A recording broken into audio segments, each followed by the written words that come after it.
सुबह सुबह निकला, आज सो गया, लिमिट फिर लगा अगले रखा, दिन निकला। तो लिमिट लगा सूर्य रखा, जो संसार आधा घंटा की सबसे बड़ी शक्ति है, वो भी तो खुद को संसार चलाने के लिए संघर्ष कर रहा है ना। रोज रात्रि उसे घेर लेती है, फिर अगले दिन निकलता है। तो आप सबको भी जीवन में संघर्ष को करना है, संघर्ष प्रकृति का नियम है। और दूसरा, फिर आप कुछ बन गए हैं तो मोटिवेशन कंटिन्यूअस होना है काम करने के लिए। ये नहीं कि भाई आप जा रहे हैं रास्ते में, दो रास्ते हैं, कीचड़ भरा हुआ है, आप गिर गए, अब आप गिर गए, घर आके लेट गए, दूसरा फटाफट कपड़े बदले फिर चल दिए। तो ऐसी जिंदगी में चलते रहना है। फिर विवेकानंद जब बच्चों को भी कभी देख लिया, लेकिन टाइम लगेगा, मुझे तो 20 साल में विवेकानंद को गीता आई समझ में, मैंने ये चीजें समझी 40 साल की।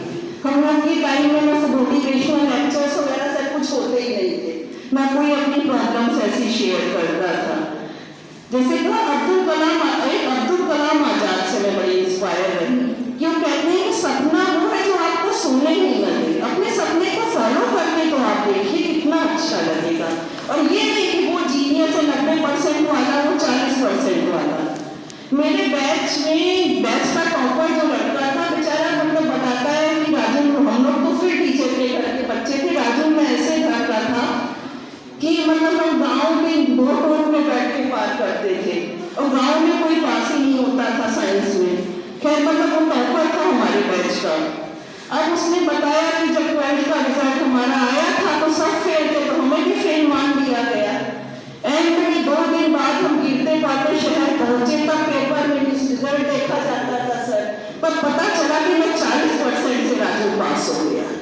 और बस वो लड़का 40% से पास हो के हमारे बैच का टॉपर था, फिर वो कभी रुका नहीं। तो कोई तुममें से साधारण नहीं है, चाहे 3rd डिवीजन वाला, जब जाए वही जीवन में कुछ भी कर सकता है। तो फिर कंटिन्यूअस में मोटिवेट होना है, बच्चों को पढ़ाई करनी है, संघर्ष करना है।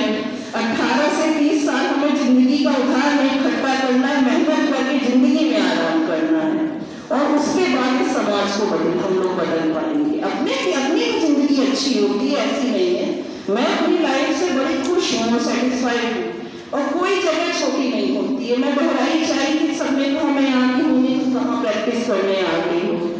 अब मैं प्रैक्टिस के साथ थोड़ा निकलती हूँ। मेरा इंडिया में गायनेकोलॉजिस्ट का नेशनल लेवल का, इंडिया लेवल का ग्रुप है, तो मैं कहीं जाऊँ या बोलूँ तो मतलब अब इंडिया भर में सब जानते हैं कि बहराइच एक ऐसी प्लेस है, मुझे बड़ा अच्छा फील होता है। तो मैं अपने सर्किल के साथ लाइफ को एंजॉय भी करती हूँ, काम करती हूँ, एंजॉय करती हूँ, लेकिन इसके लिए कुछ बनना पड़ेगा। और तुममें से कौन बेटा भविष्य का डीएम बैठा है, जज बैठा है, एसपीसी सर की तरह प्रिंसिपल बैठा है, सर के तरह बैठा है, कोई मेरे से 100 गुना अच्छा डॉक्टर बैठा हुआ है, ये तुममें से कोई नहीं जानता है। कोई भी तुम लोग कुछ भी कर सकते हो, ये मैं आज कर रही हूँ। बस जिंदगी को मोटिवेट कर लो आज से। और कुछ पता नहीं अभी सबसे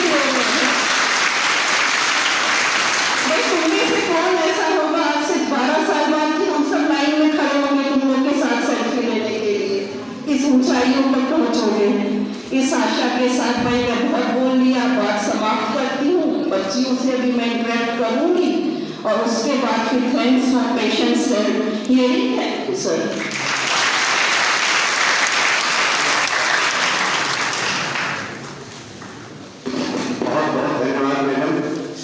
मुझे उम्मीद नहीं थी कि हमारे बच्चों को इतनी प्रेरणा मिलेगी, और मैं देख रहा था कि बच्चों के साथ बहुत ही कंसंट्रेशन से बच्चे इधर ध्यान दे रहे थे। इतने बच्चों को एक साथ अपनी बातचीत से आकर्षित कर लेना, और मुझे उम्मीद है कि बहुत सारे बच्चों ने इनकी बातचीत में जो बातें निकल के आई उस पर ध्यान दिया होगा। Yes sir. 1-2 बच्चे मेरी नजर में खुद भी पीछे मोबाइल काम में लगे हुए थे, उन्होंने बहुत खोया है। वो जान नहीं सकते कि उन्होंने कितना नुकसान किया है जिन्होंने भी ध्यान से बातें नहीं सुनी। संक्षेप में कहूं, अपनी डायरी में लिखिएगा, कॉपी में लिख लीजिएगा कि आपने मैडम की बात से आप क्या क्या सीखा। पूरी बात न करते हुए कि एक और सेशन होना है, मैं संक्षेप में बताऊं कि सबसे पहले जरूरी है स्वास्थ्य। सुना सबने? कौन कौन सा स्वास्थ्य? फिजिकल और मेंटल। फिजिकल के लिए कोई फिजिकल काम और दूसरे के लिए मेडिटेशन का पढ़ाई से कितना बड़ा संबंध है, इसकी तुम कल्पना नहीं कर सकते। बहुत सारे लोग बात बताते हैं, लेकिन अनुभव की जो बात बताई, मैंने जो अनुभव किया मैं कह नहीं पाया कभी, लेकिन मैडम ने कहा तो मैंने अनुभव किया कि आप किसी काम में अपने को बहुत पीछे, बहुत कमजोर समझ रहे हो। मेडिटेशन के बाद आपके भीतर इतनी ऊर्जा आती है कि आपको लगता है मैं सब कुछ कर सकता हूँ। एक छोटा सा उदाहरण देने दिए बिना मैं रुक नहीं पाऊंगा। मेरी 3 बेटियां हैं मैडम। मेरी जो दूसरी वाली बेटी थी यूपी बोर्ड की मेरिट होल्डर थी, वो आजकल अमेरिका में है। और छोटी बेटी मेरी पढ़ती नहीं थी, उसको खेल कूद में मन लगता था, स्कूल में जितने गेम्स होते थे, और हाई स्कूल तक आते आते यूपी की खो-खो की टीम में चली गई। लेकिन मुझे लगता है खो-खो खेल के भविष्य में क्या करेंगी। दूसरी बहनें भी प्रेरित करती कि तुम यही करती रह जाओगी, तुम यही पढ़ी रहोगी। हाई स्कूल के बाद मैडम ने एक शब्द बताया था कि आप जब से जग जाए, थर्ड ईयर हो लेकिन किसी दिन जग गया। हाई स्कूल के बाद छुट्टियां हुई तो मैंने समझाने का कोशिश किया, अल्लाह चुपचाप बैठ के तुम मनन करो, तुम क्या कर रही हो, कहाँ जाओगी। और उसके बाद फर्स्ट ईयर में आते आते वो एकदम बदल गई। और उसके बाद मैंने देखा कि उसने जो सोचा वो किया। अच्छी इंटरमीडिएट की परीक्षा में बहुत अच्छे करीब 88% आए। बीटेक बहुत अच्छी तरह से किया, टॉपर रही। फिर IIM से MBA किया, नौकरी करते हुए 80,000 की नौकरी छोड़ने कहा MBA करेंगे, हमने कहा मत करो। इस समय बीटेक करने वाले 20-25,000 की नौकरी कर रहे हैं, लेकिन नहीं मानी, छोड़ दिया। कहा 1 साल का मौका दीजिए, IIM से ही MBA करेंगे, वो भी किया। और IIM में लड़कियां अक्सर फाइनेंस नहीं लेती हैं, HR लेती। लड़कियों के लिए सब बता दें कि तुम ह्यूमन रिसोर्स वाला काम देखो, मैनेजमेंट का काम। उसने कहा मैं फाइनेंस ही पढ़ूंगी। वो जहां से IIM से कर रही थी, वहां केवल 2 लड़कियां फाइनेंस में थी, और वही करते करते उसने लंदन स्कूल ऑफ इकोनॉमिक्स से फाइनेंस का एक और ऑनलाइन कोर्स किया है। आज जहां रहना चाहती है, जहां जाना चाहती है, वहां जाती है। कहने का मतलब ये, मैं जो सीखा हूं वो मैं दोहरा रहा हूं कि शायद आपके दिमाग में आया है तो अच्छे ध्यान दे दीजिए। जिस दिन आप जगेंगे कि हमको अच्छा करना ही है, उस दिन से आप एकदम बदल जाएंगे। आप कहां पहुंचेंगे, आप में कितनी ताकत है, इसकी कल्पना आपको नहीं है। तो एक बार मैडम को मैं फिर धन्यवाद देना चाहूंगा। एक और बात जरूर बताना चाहूंगा कि मैडम ने कहा कि जहां से इंस्पिरेशन उनको मिला है, विवेकानंद से, महात्मा बुद्ध से,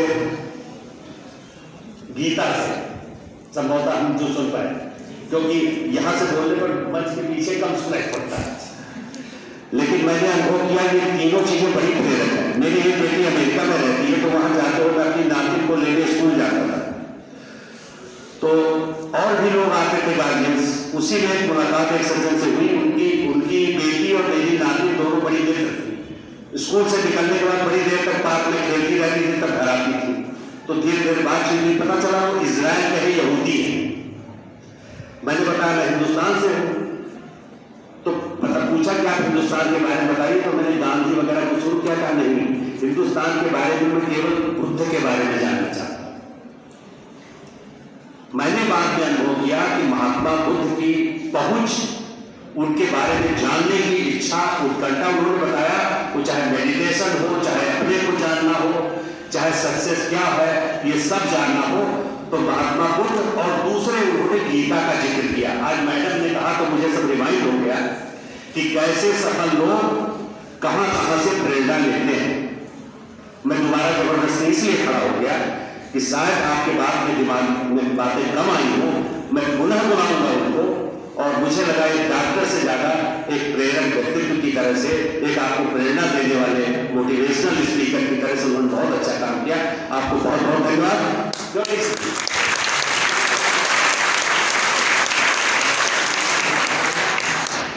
देखो, जो बच्चे हैं लड़के, वो अपने अपने क्लासेस में चले गए, क्लासेस विधिवत चल रहे हैं।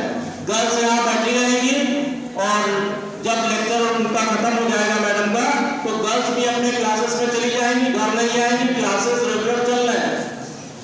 बॉयज और सभी लोग यहाँ से आराम से निकल रहे हैं। छात्राओं के लिए कुछ टिप्स मिलेगी और किसी कोई कोई समस्या के बारे में पूछना चाहे